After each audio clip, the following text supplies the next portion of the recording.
Ya, toi fatalo fatu le paia o tatou tino le foi vai ngole Afiafi, ya o le famalo lava ile fitai tunga sa fapeo na ngalulu e le tatou tino. Ya, se fa poponga nei o lau por kalame masani, ya pe ona ya Afiafi taitasi, ya o le Suluaulama, le foi wa mase lua ma le sunga se mau.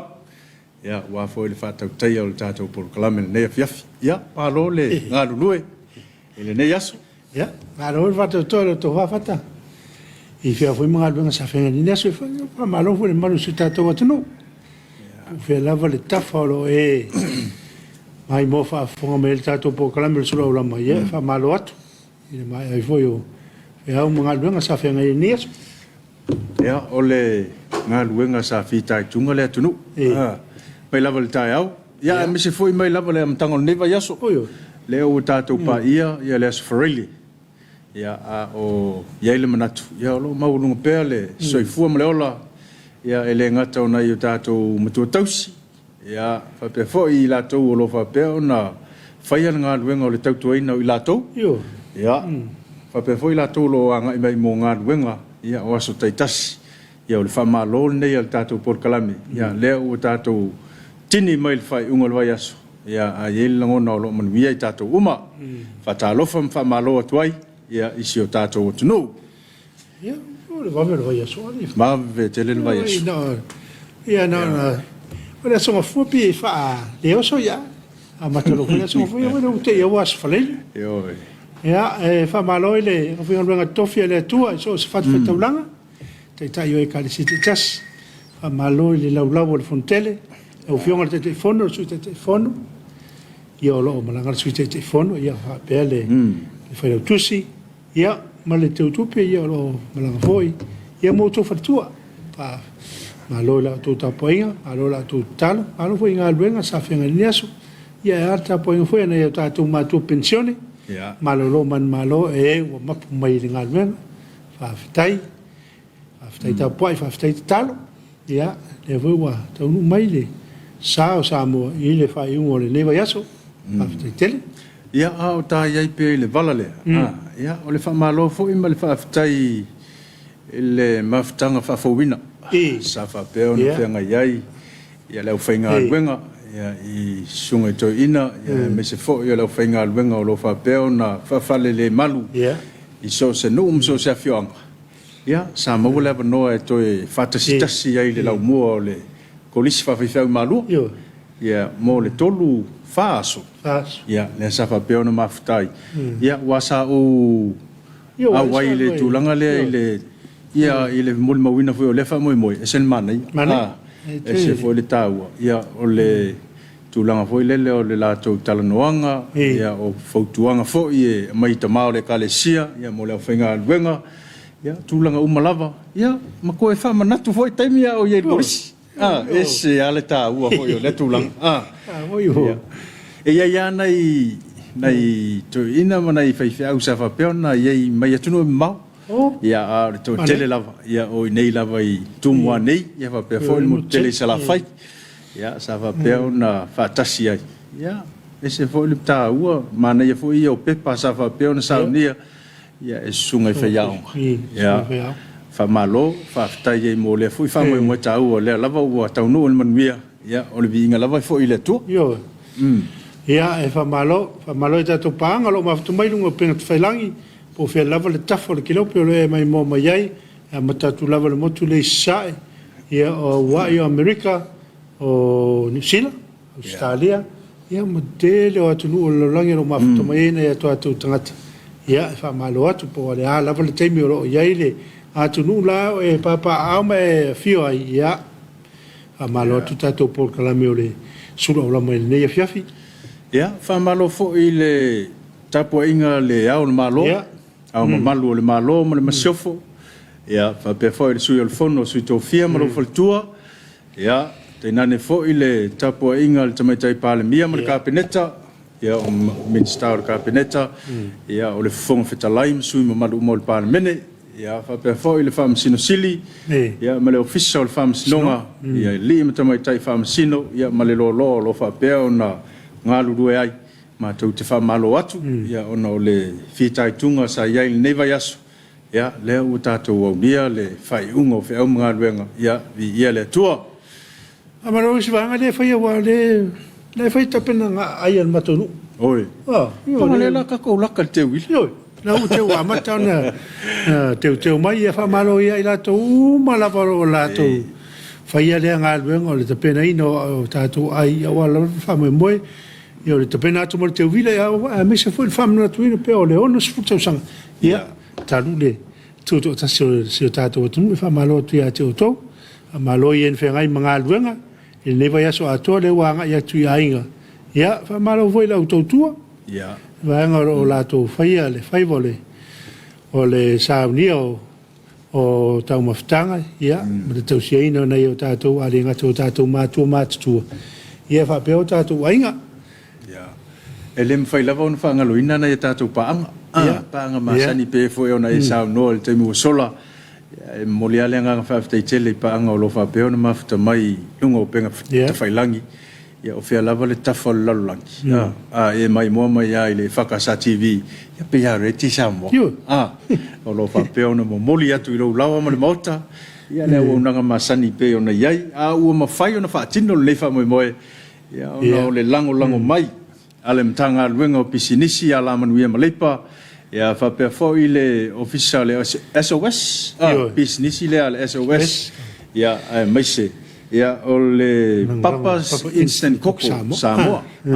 O le Koko Samoa. Ia a whai o na ua ta pena le Koko Samoa le Afiafi. Ia o na e mana tua lea. Tasi lea o nanga o lo whapea. Ia o na mailo latu tau a ua mwhai e ona whaatino nei whamoe moe ta aua. Whamalo ina ia tātou whana waonga. Ia oi pe whamalo fui a matamai lawa i pule aonga o sunga i alim. Tai whai aonga. Se ia o lawe a tātou whana waonga. Ia le wai unne vai asu. I whiau fwoi ma tiute, i o aonga sa whianga i ia whamalo tawatai. Ia whamalo le mtanga luenga o le soifu maloloina, o le mtanga luenga o leo, mtanga luenga o fui mu, mtanga luenga o le vai, mtanga luenga o le tise, ia whapea ma le vai tau, ia o nai mtanga luenga ia o lo lato whaia pea le tautua, lua sfuma le whai tula. Ia whamalo atu i o le aanga i lua manawa, ia walvanga le whai sifi fwoi le. Ia watu isi au mais, ia whamalo fwoi le vanga nai, tau mo fai mai.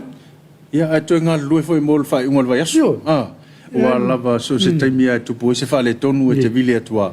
Ia o lai tali mai lea o nanga. O lai tali mai lea o nanga. Ia mea lea e mamoli le whamalo ia i lātou. Ia o lo ngā lulu e pēa wāri tau tuaina o le tātou atu. No whātalo whātu le sunga i le lipule. Ia ma le whale tua. Ia ma le kolisi whawhi whiau maalua. Ia sunga i whaia onga mo lātou whale tua.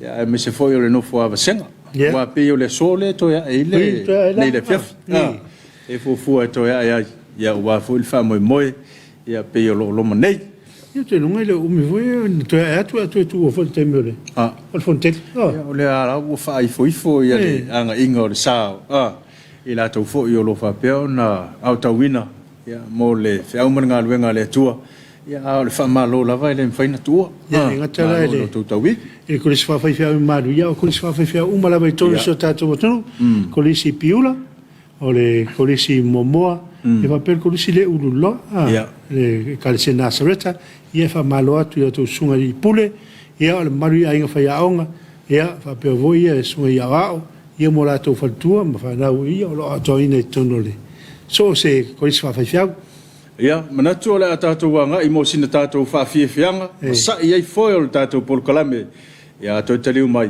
ia se o mava ai po i ni tātou lo fa isi to taliu tātou o le fa unga vai asu ia ai usi mai pela mai mo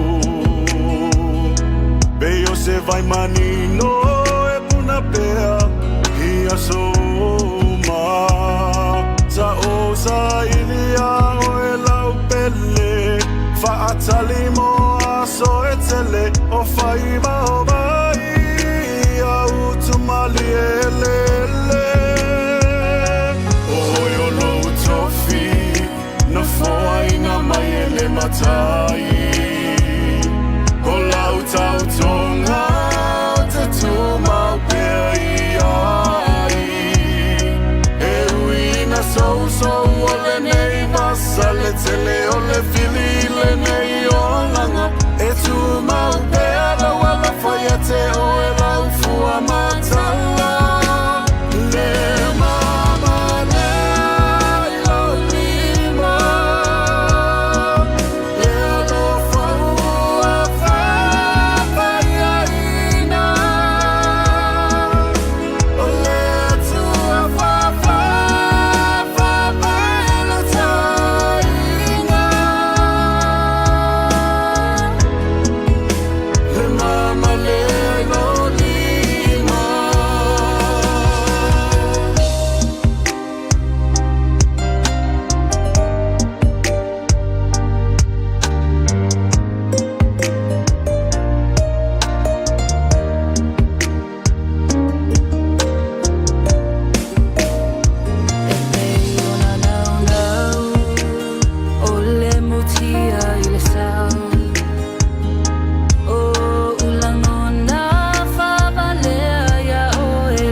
Telanga. I have never know if I am sure you are to my buff and buff and buff.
Sao ela vai. Wan kau. Ya, mai moanga tātou atunu, stasin la whawhiwhianga, ya, o nisi foi o whawhiwhianga peo na e mai mo mai ai, ya, o le whanufo file muina o le Afiafi, ya, me se foi o, tō manatu ai o lela tātou anga el te wila, pio le paungi o le, o vai kaiminga o makua ki ngā inga i a te wila, kua iba, ya, o ele ngata o le su inga o le whasolo, ya, me se foi o tūlanga umalawa e tāpena ina, ya walfa mo te wila ya foi fa fica o la wa va kula vangoa yo ya ola o foi fa le I fo te wila le kula o akule o ko ingal te wila o ku sa sai la lo la ya eu nai fa manatua a mo lo le vanoa ya foi fa le ya o so no fa ho le tu langa wai ele uma yaso eu mais fa ele una nei ko fa ele ula le por kisimas Nunga lawa o tele ste wila ye wale misi e fa mga kuinga ke wila au ko ke le voyari tangata mai ia tunu ma lawa tunu si tatu tunu mo le mawina to tele la to lo fa peo na ngai mai ai ona o le vai tembian le ia o tu risia mai fa fole pe yanga i fa moi o tau tonu lava le talaina fo yo ala va ma fimalanga inga ia ma le temio le tātou te wila, ia mara tātou lea, lava tātou te e whamana tuina po le celebrating o le ona sfultau sanga, ia tālu ona tuto tasisi o tātou o tanu. O leo tau li maina le por kalame, mo le asol te wila, matunatu se taimi ia ona fola lea wa foi le whafonga le tātou o tanu. Ia e fua, ia iau whe au le vai asfo. Ia o runga winga. Le koi whai ese whe au. Le la anga i mai nei e. Mo li mawina foi ia fuafuanga uma. Ya we ile o le solua le fa mo anga isa mo le solua na fa si silfo a mo tele sala fa ya mana ye vol na fa mo le amata me nei ya ona ya tule mo tele sala fa ya ona to fa mo foi le mana ya tele por kala me ufata tia nei yo ona I nga na lo fua tu ele malo se tato o tunu ya mo fa fonga nga tātou ile mai atunu ma le ma futa mai ia o te longa lava fa I fufuina sa umalanga ia mo tau ana o le melo ia sa mo pe wa tidin to fa ma ia fa mata ngo fiina no tape nanga lava le o le famna tuino le ono futa sanga tātou tu tas ia le to ta pena mai no umala alfang ia a tonu vo le o tonu ni to sanga talu na poloka lava au le to o le tonu sanga na te sau matua sui ala wali lo pe sau fa tu le ta vale o le si tu to nu wa su amberto wa o le si mea wai o le faita tala o langa o le saka wa ai la son nafi ile tatu wanga ile tu sa ta pe langa la fa ya no uma fioanga ya fiafi ya o le mo o le bau ya pa na fo il to ina o la au ya me se foi ya o le finga fu finga fu ile no wato ele nga o dumo se fale o se ai o lo fia to nga wenga lo vai fatas un tua tadi se pai la va se tato o no ia fu fuanga in fata tiang ia fu fuanga le malo ya mo le amana tuina la volta tu tas ya la ufa pe nei ya le si a inga la New Zealand po Australia se tina ko kongi lo pase se ofia le so lo boli mau kala le wali la fe vai ke bo ya te ya usa fa fo se ya Ia ua. Ai misi foi ia. Ia pa ua misi. Na le la tatuanga ia tu ile vai yaso ta ua. Ia mo le famana tuina le te wila. Ya, ele ngata la famana tuina le te wila ia fata e pe fo le anga ia foi la ola sa nei le ole. Talalei. Foi ngata ulanga ia le kale se fakasa. Ia wa foi famana tuina le talalei. Ya te mana to atunu le ia New Zealand ma Australia te ri roi Amerika. Ola to sa fo tama. Ia le vai te tonu ane. Ia le sa le la sa nei. O te leo do pra mo walinga na ese ia sa tama tunu le fa fo ia mata tu ni Samoa ia peore. Ia wala o sa ia tama ala sa fo tala le ia pe la tu i New Zealand ma. Ia e fa manatu le le sa tama i tai au. Ia o le le fa fo i loto pulenga ma fa manatu e lo le tala le ma fa i ro fa ngata ula. Ulunga winga mako la kinga inga foi tina I fa na ro fa ya tama. Ina tunu. E foi ia wa nei tama ia na pau ne ole. Ole mele lo vai tu e tu na solo la sa tama a o la sa tina so le wa. Matua. Ia fa le sa nei to ina. Pese alenga mua ele ta fa fifianga le mua. Ko e kepa ia ko e kepa. Ole to e tepa ia ida. Ia ma tanga sa fa pe ma fan. Ia wa ole ta ua na. Ia wa e ole la fa ipo ia le tama ma le te. Ia la foi ua o mai le popo inga mai lunga ile fa fianga inga. Ia ele ngata o moli mau ia u fai. Ia me se foi. Ia fa pe me foi sunga le fa fianga inga ia to mana tuata to. Fa potong. Ia. O te ta ua na. Na te fata e foi inisio la tu fata sia ele nei sa ningo le fai poiponga e ne weekend. Ia fa manuia tuata to pokalame. Na voi fo fanga. Ele vei ma tai ia tu fata sia. Ia manuia teria fo fanga o ai foi olo fa na tuina so fa mana tu lava. Talanga ma po se me pena sa se as fa mana tu. Ia fa manuia ia mai la to mo lo fa mana tu no la to was fa na ia mai lava te ma tina ia se uso se tu fine se o lava ia lo fa na fa mana tu no na as so fo so ia fa manuia tu za to programa ia ma patu ia fa manuia awa foi nei ngalo na le u tatu wanga mai mo fa ngol vai aso ia ele fai lava foi ona mo no al filima le te apolo e tau mo fai lava e fa leanga se me o le lei ma to ia na na tu lalo al tato por kalame le tato tunu ia se tau tu na ele ngata o le o lo fe alwa ilunga la wal tele I lau tavale ia o te fe alwa o na ia ele lei e silafia o le ua e tau mawhaina le apa. Ia mana ia le tuo le tavale le whale. Tu le tavale, pe sa voi se se momoli. Sa se momoli oe, ia toi piki oe, ia pe vili foi se tamai tavale momoli oe le whale.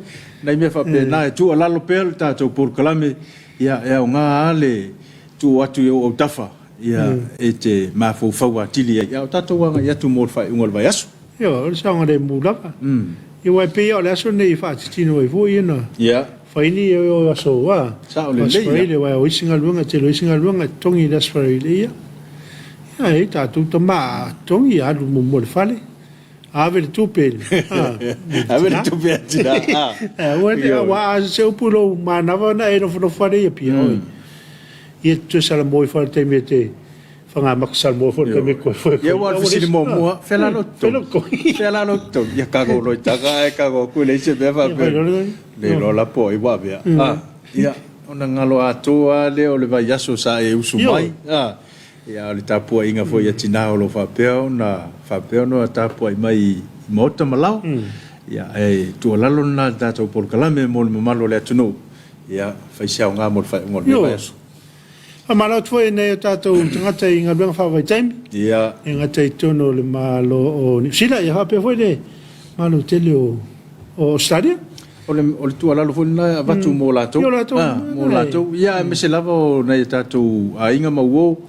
Ia latou uma lo whapeo na maua mai o nanga nei le whakasa TV. Ia o le tualalo mo tātou uma. Ia o le afo I se awhapeo na te sauni e te aru se asu whanau. Ia po le alava se whamoe moe o le Afiafi le nei. Ia tu lo ma fo tu la gale ia e alu mo le manuia ia e foi le fale mo le manuia ia matua ma dai ia le o fai ungol vas ia e ma fo mo lava e te li fa se meta una ma fo po me ni no onga va mi tato e te le va vetele tato sta vi fatino se o vanga foi ia e se me a ia lon tonu na tato te no foi la lo tato ma fa e pe on fa tu at foi il suo fatta ia va pe on e te nga i se fia pues me va pena ia ali se mori ora na i vili to meta vale ia ava pe foi sa fa isa nei asu tono le nga ruenga tono le ainga po fia lava le mea sa yeisi na fese se ia ma fi fuli tua ia le tua ia tawana po le aso nei wa man to fa le leim tal no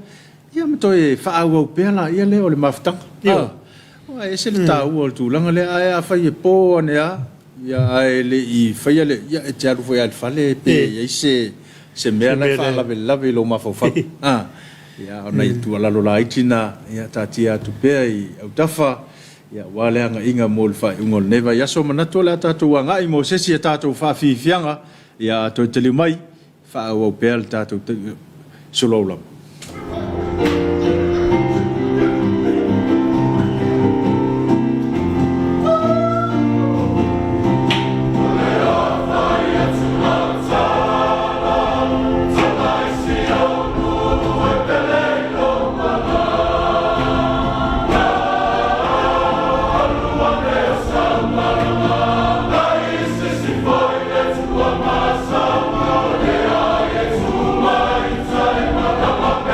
Setia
Tau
Lisinao tapenanga I pe ona iai le whamoemoe o le mafutanga whawhawina.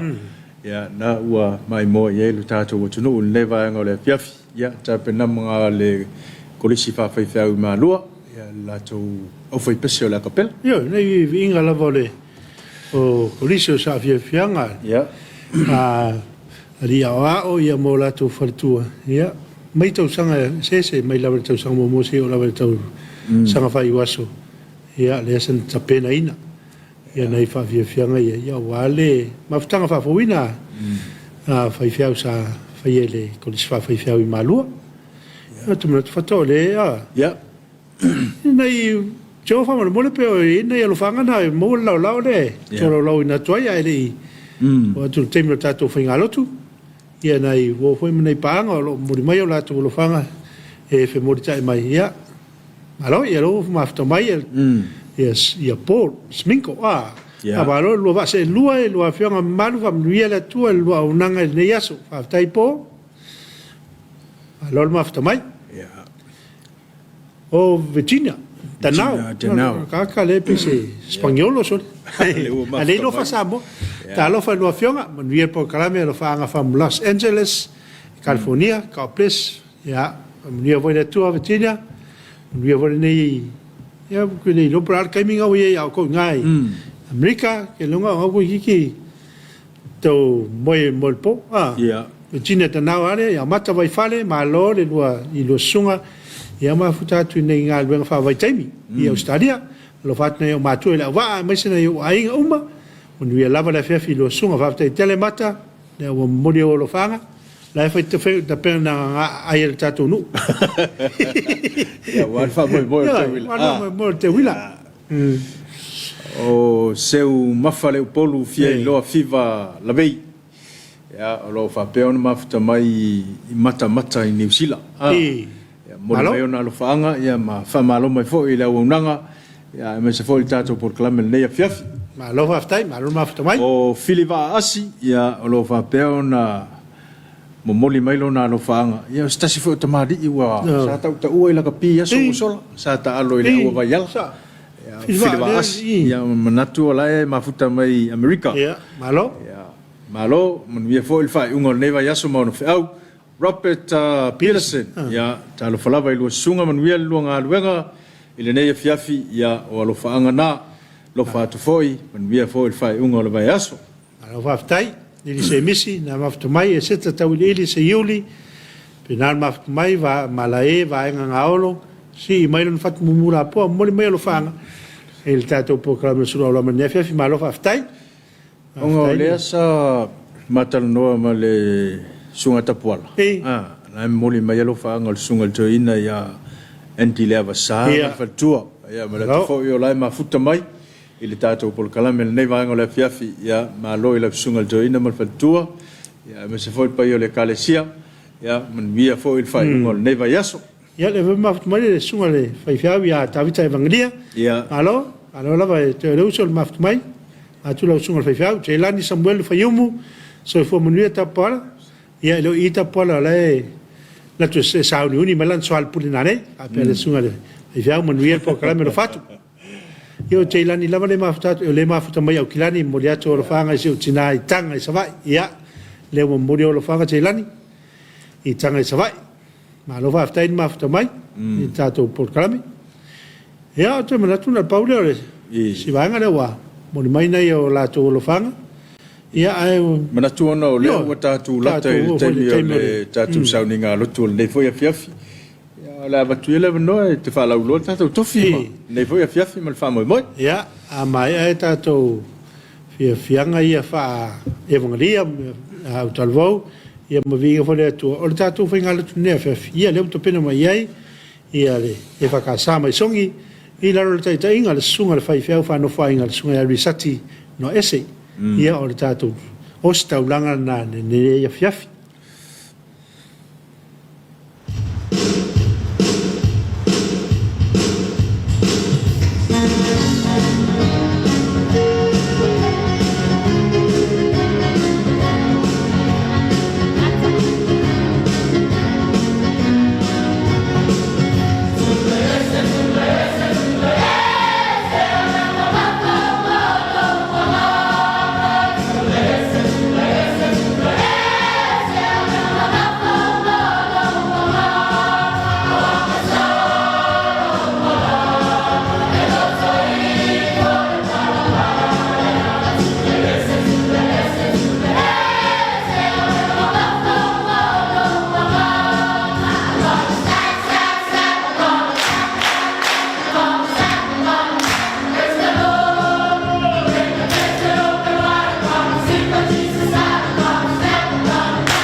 O le atatou Tapuaiga atu I le atua.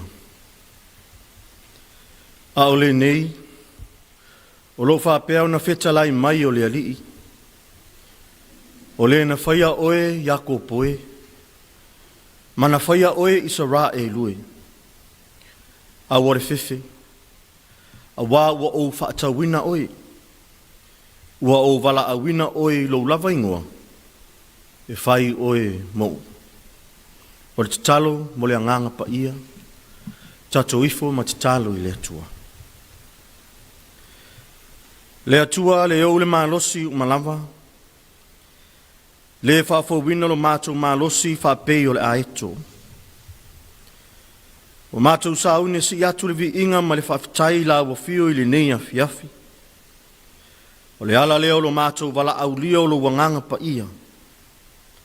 O mātou leo loa, a o mātou whaanauna watu I lo wafio mai, ina ia whaatasi mai ia I mātou. Ina ia o mātou Tapuaiga la wafio I le anganga ma le whaamaon. O no Yesu, Amene. O le whaitawina o le tusi pa ia, tusi filfilia mo I tātou, I le nei Afiafi, o momo I le whengai ngatuai, tusi al profeta o Isaia lo na mata upo e fas fulu ma le tolu. Au te whaitawina le fwoi upo mua e whaangata mai le fwoi upo e lima. Isaia lo na mata upo e fas fulu ma le tolu. Au te whaitawina le fwoi upo mua e whaangata mai le fwoi upo e lima. Whaafonga mai e nisi nei o a fionga pa ia lo tātou wadi. A o le nei, o lo whapea o na whetalai mai o le alii. O le na whaia oe Iako poe, ma na whaia oe Isara e lue. A wale whewhe. A wā ua o whaatawina oe, ua o wala a wina oe lo lava ingoa, e whai oe mo. A e sopo ia atu le vai, o te iate oe. A e sopo ia atu vai tafe, e le lo fia ai oe. A e savali to tono le afi, e le mu ai oe. E le sunuina foi oe I le mumu le afi. A wā o au, o le ali I lo watua. O le paia o Israelu, lo whaaola. Na o avatua I kupito e whai moutongi ola. O ai tiope ma sepa e sui ai oe. O wā na wha pele ina oe e au. Ua o wha mamaruina ai oe. Wā fo ina ua lofa ia te oe. O le mea leo te avatu wai tangata e sui ai oe. Manuu e sui ai lo wola. A wale whewhe. A wā o te ia te oe. O te au mai alau whanau mai se sae. O te whapotopoto ina foi o tau mai se sifo. Tau ina ia whaamanuia mai le atua e ala le tātou whaitau. Ma whaalongolongo I nisi o na fionga pa ia. Ma ia tu maua tu pei a te ia lo na lava vi inga. Nei masa o malava sa ia o ili whaavavau lava. Amen. O le launga le suafa mamalu o le atua le tamā. Le alo ma le anganga pa ia. Amen. Ua maua le matua mo I tātou ma le tusi na tātou whaitawina. Isaia lo na mtau pe fasa fulu ma le tolu. Au o filifilia se vaenga o le whai upu e lua. E whai mamatua o te whaitawina. A e so poli atu le vai o te iate oe. A e so poli atu vai tafe e lelo fia ai oe. O le autu o mawhauwhaunga I le nei Afiafi e whaapea. E le ngalo oe I le atua. E le ngalo oe I le atua. O le autu o le nei aso e tusa mai whaasinonga le tusi whaitawaso e whaapea. Whai le mea e ngata ai le mawhai. A o le autu o mawhauwhaunga e le ngalo oe I le atua.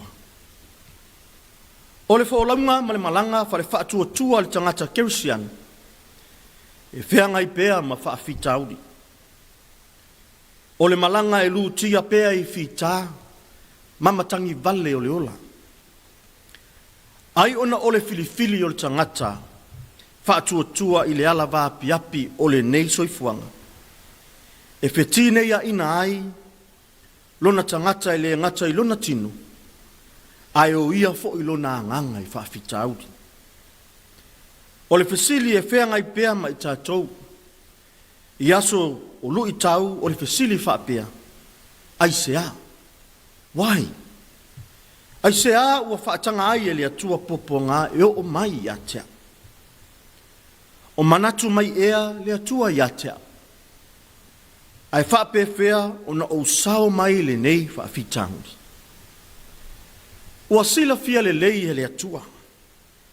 E iai taimi e ofo ta iai i tātou e whaafitauri. E o ai lava ina pungisā la tātou wa ai i lo nā lofa. E iai whaafitauri o le atu tupu ia i tātou e matua i whasili ngia i lava i le tangata. Le moni o le alofa o lo nā tua i a te ia. Peitai, o lo o whetalai manino a fionga pa ia le atua. I le atua, malona tūlanga, maana whaai unga mo i tātou. Iaso tātou te whenga iai ma whaafitauri. Ma ele na o i tātou, tangata na o iai le nei langona ma nei fasili. Na o lava ia tāvita le tupo Israel. Le tupo o loo moni maua fionga pa ia le atua o le tangata e lata lona loto i le atua. Na fasili lava i le fasili le nei i le aso ma le aso. Lo ua tuai ai sea. Moli mau fo i le tuspa ia ia yopu. Malona soifua. O le tangata amio tonu. O le tangata na sao la na amio i lunga o le atua. Peita i ele i alofia ai e whaafitauri. Na whea ngai pēa malu i tau. E le ngata i la le tino. A o le anganga fo. A o le ala leo a fionga pa ia le atua na o ia Isaia. O le vaitau o le pa u o le ola wha le anganga o le nu o le atua. Ma le tele o whaafitauri. O Isaia na soifua mai le vaitau o le tupo usia. Se i o i le nofua inga Esekia. O le vaitau o le whaafefefefe o Yuta i le malosi. Tupu wae o Asuria. Ma lo lato tau mawhai e ngā lulue whaatasi maisi malo. E pei o Yuta. Peitai. E le o le fina ngalo leo le atua. Molo nanu. O le ala leo le whaamanatu e le atua ia Yuta. O ia, o le na fua ina i lato. Ma ia aua ne i matatau mawhewhewe. Ona o whaafi tauli o lo o wa ai atu ai. O le maalosi o Papelonia mana au. A wā o ia o le atua e le ngata ina whaaola. Ai iaia na fionga e whaataunu wina po ana polo misi. O ia fo i o le atua na ia whaola ina Israelu mai o latou fili. Na ia whaasaolo to ina i latou mai le nuu o ai kupito. O le atua na ia whaola ina Israelu mai lava i le tino i o i latou wanganga. Wa le ngata o le atua na fua ma whaola ina Yuta. A o ia fo i o le atua na ia wha ingoa ina lona nu. O lona winga, o Yuta o lana mea tō tinu. O Yuta o lona atali. I le na ia fua ina, mai ona a au pa ia mana. O le ala leo le fesili, o le ala leo le fetalaia le atua, le foi upo e peo na fai maa tātou matua. A e sopo ia atu le vai, o te iate oi. A e sopo ia atu vai tafi, e le lo fia ai oi. O le faa i longa o le atua e au ai pea i lana whanau. I vai tafi lo loto faa fita uli, e le mawhai ona lo fia ai lana whanau. E le mawhai ona malemo, i whainga tā. A wā o le atua e mana vai. A wā o lona fofonga, na mana vaina le mana vaola i ponga Isu o le tangata. Lo tatou atu nuu le nei afiafi. O le whaamanatu lea le tāla le lei. Ua lo fia ea lo tau mawhai, i le ave o whaafitauli o le nei vai tau. O tau au ea ina malemo lo whaatuatua, o na ole lo loto o whaingatā o iai nei le soifuanga. O lea ua whaamanatu mai a fionga pa ia lo tātou atua.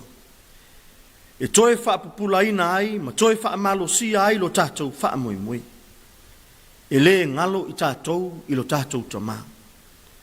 E le mawhai fo i a whaafitauli o na punitia le alofa lave ai o le atua, ma ia i tātou. E tele whaafitauli tātou te whengai pia, ai sirisili ai o na te le alofa o le atua ia i tātou. A wao i tātou o le nuu ua uma o na tōwhia. O i tātou o le nuu ua uma o na whaolaina. O i tātou o le nuu ua uma o na whaingoaina. O i tātou foi o lana whanau whaatuatua.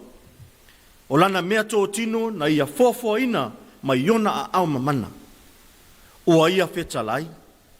E whai o ia mō tātou atua. Ai whai i tātou maona nuu. Olo na alofa lava lea na ofo mai ai Yesu e maliu matoe tū manu malo. Mai le oti ma le tunga mau. E tongi o la ina ai i tātou. Ono o Yesu. Amen. Ole a tātou pe pese atu i le atua i le pese. Ua saunia.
O a tātou talusanga, o le tatalo o le whaafitai, whaatoesenga.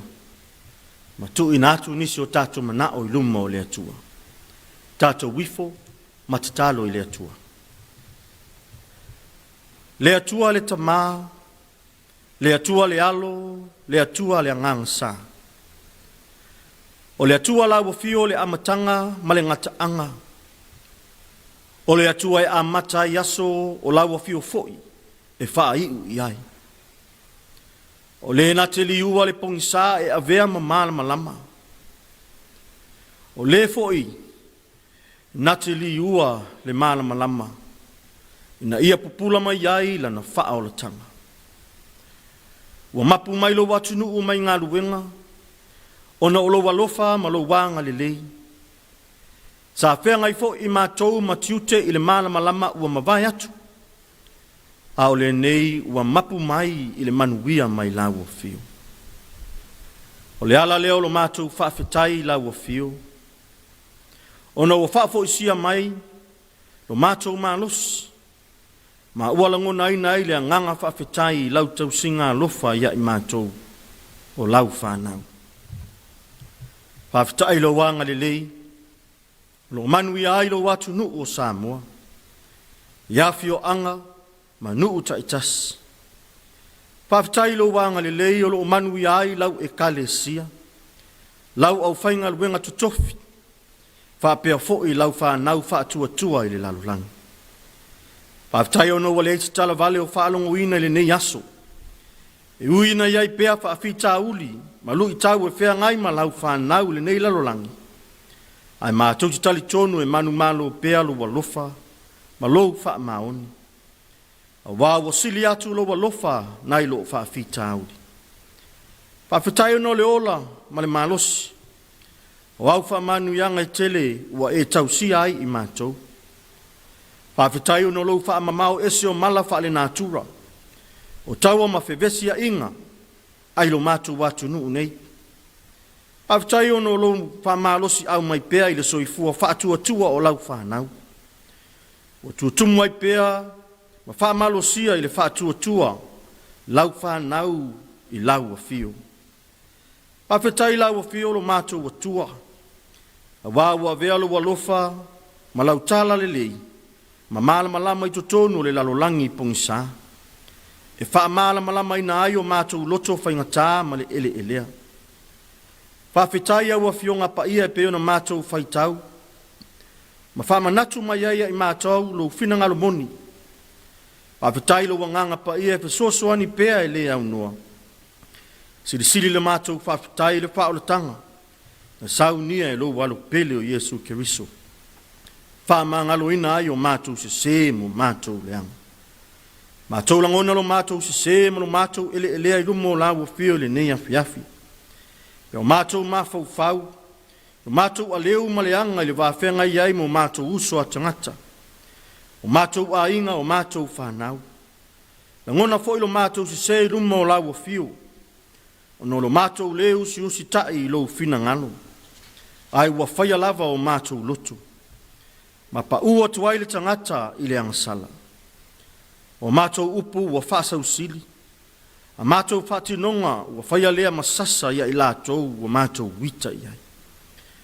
Ua vea foi lo mātou fulitua i la ua fio mala ua whaati ngai la ua fio ma lo fina ngalo pa ia. O mātou tutuli foi, ma longo noa o mātou talinga ia ua fionga pa ia. O no lo mātou le whaatua tua. O lea lo mātou wa tua. Ia e alofa ma wha maa ngalo i mātou le whanau wanga sala. E ala i le toto Yesu na wha malingi ina, ina ia wha maa ngalo ina a mātou wanga sala. Mātou te talo, mo wau wha manu ianga ia i mātou. Le ngata ia i mātou wa ulunga o mātou a inga. O mātou mātua, o lau au whainga luenga pa ia, mātou nuu whapea fo i le nei atu nuu ma le lalolangi. Ia e whamanuia lo mātou watu nuu, iona tai mo na tangata nuu. Ia whamanuia fo i mai maunga te tele o i maunga iti. Ia susuru lo malama lama i o mātou lau whanhua. Ma ia langona ina e tangata uma, lo fina ngalo ai maisi o lau wha o la tanga. Whamanuia o mātou whanau, Whenga iai maua onga mangaluenga le nei aso. Whamanuia I lau ekalesia, Iona tai, lau au whainga luenga pa ia, I le whaafalele maruai iafi o anga esi.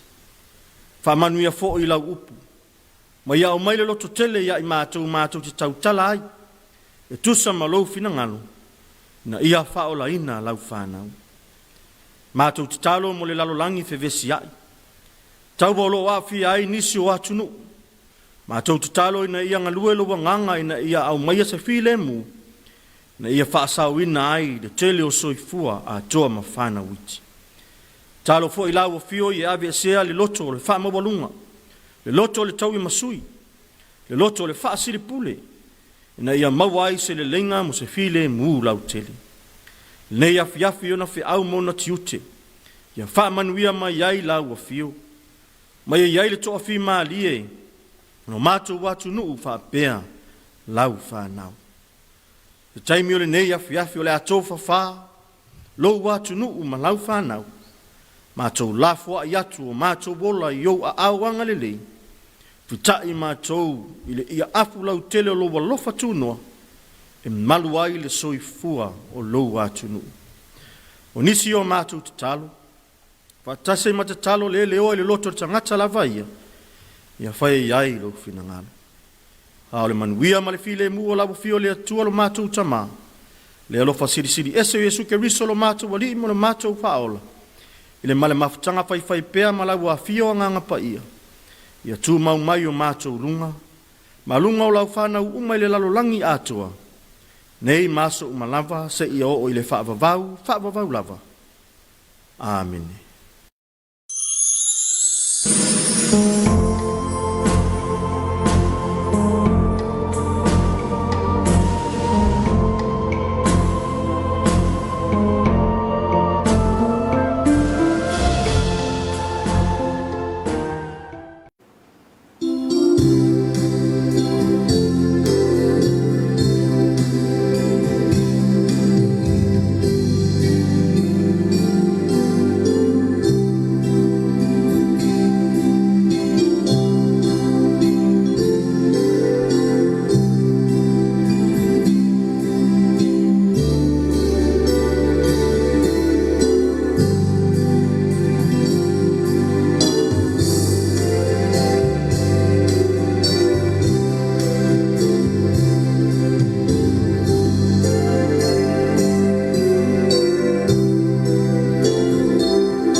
Ya manatu le ua ai fanua le fatama soali inga e pe ona ta pena ye le sunga le tofi o ne Afiafi ya le sunga researchi no ese o le faifau no fainga i le fakasa songi ya ua no fale foi ya ai finangalo le tato tunu ma se foi o le kalesia ya le fau tau mo o ne Afiafi ya tauia na ya tongi pa tau le ave ya tupu maola i finangalo mfa mo o le tato tunu ya moli foi le nganga fa aftai sunga le tofi ya o talo ya fo ai pe le mau tele ya ila sunga mal faltua ya wale lango sua i pe le au manga wenga le tua ya dem net fatel le nei fa sit langa menai ya no tsu foi wale lo pui le pe le tato wat no le ngata mai malo ya fa pe foi le kalesia ya a to tadi mai ya ona fa wa le tato por klame o le Suluaulama Fasisilanga taua tupe feso swani fa mea lofa mo pisinisi savai.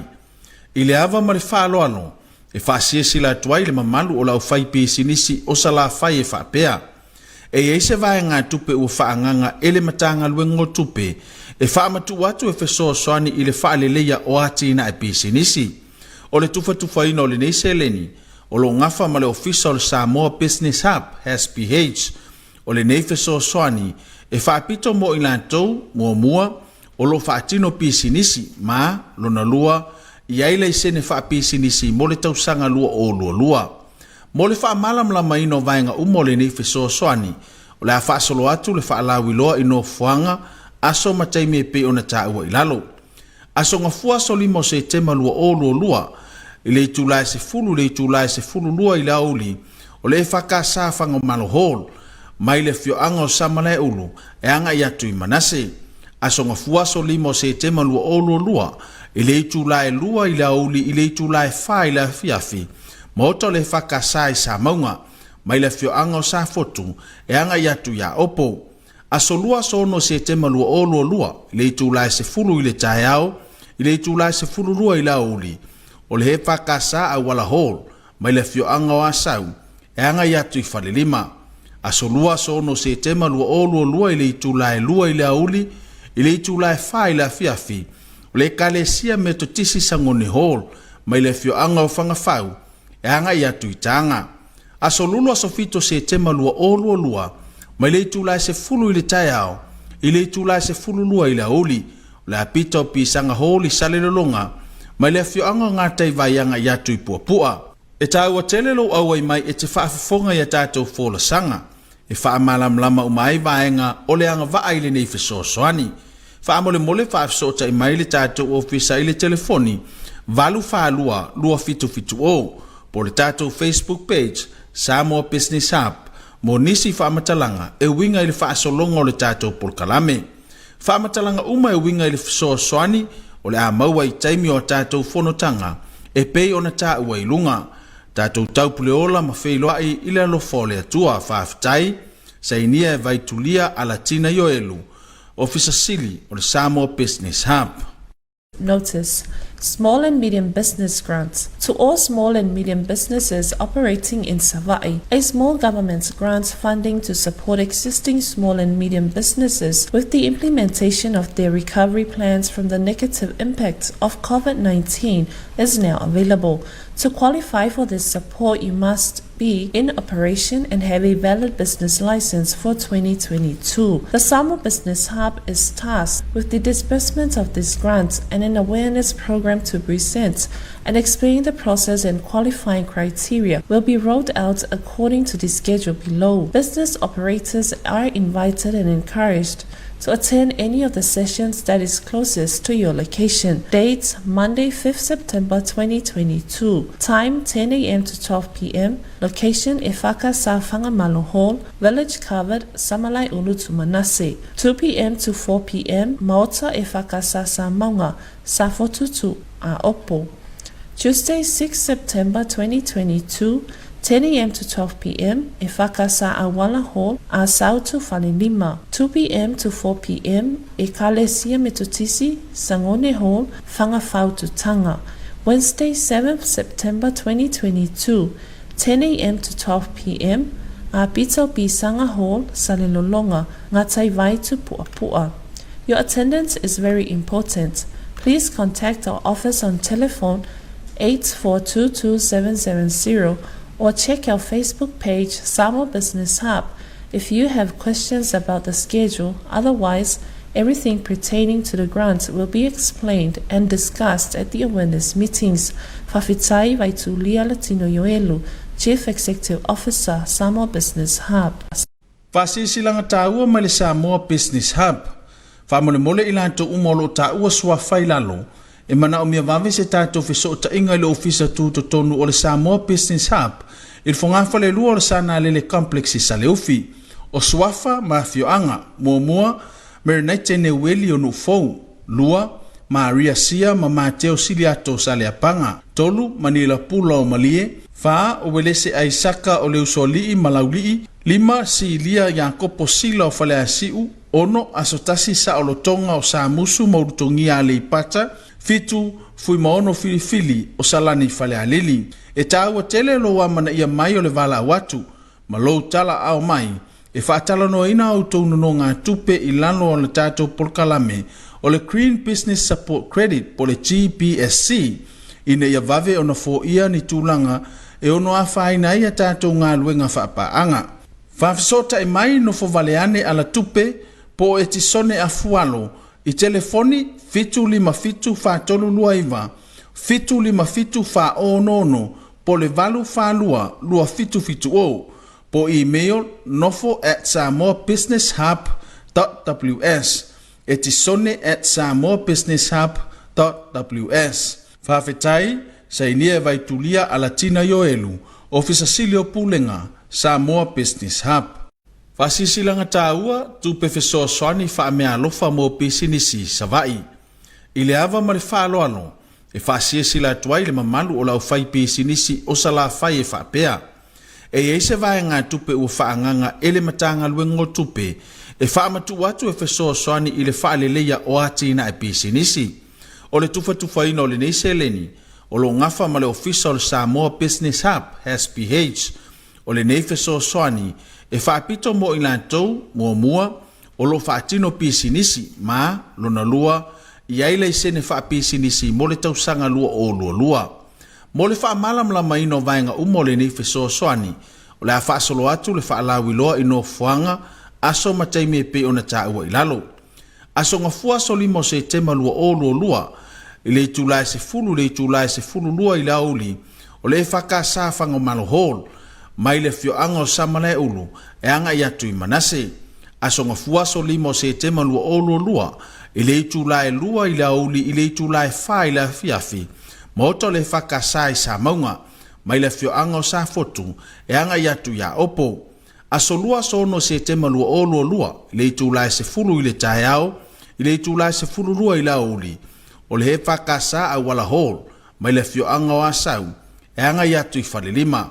Aso lua sono se tema lua o lua i le tūlai lua i la uli, i le tūlai wha i la Afiafi, o le kalesia me to tisi sangone hall, mai le fio anga o whangawhau, e anga i atu i tanga. Aso lulu aso fito se tema lua o lua, mai le tūlai se fulu i le tae au, i le tūlai se fulu lua i la uli, le apita o pisanga holi sale lolonga, mai le fio anga ngā tei vaianga i atu i puapua. E tāua telelo au ai mai e te whaafifonga i a tātou fōla sanga, e whaamalam lama umai vaenga o le anga vaaile nei whesoa soani. Whaamole mole whaafisota i mai le tātou ofisa i le telefoni, valu whaalua lua fitu o, po le tātou Facebook page, Samoa Business Hub, mo nisi whaamatalanga e winga i le whaasolonga o le tātou polkalame. Whaamatalanga uma e winga i le whesoa soani, o le a maua i taimi o tātou whanotanga, e pei ona tā ua i lunga. Tātou taupuleola ma wheiloa i le alofa o le atua whaafitai, Sainia e Vaitulia Alatina Yoelu, Officer Sili o le Samoa Business Hub. Notice: small and medium business grants to all small and medium businesses operating in Sava'i, a small government grant funding to support existing small and medium businesses with the implementation of their recovery plans from the negative impact of COVID-19 is now available.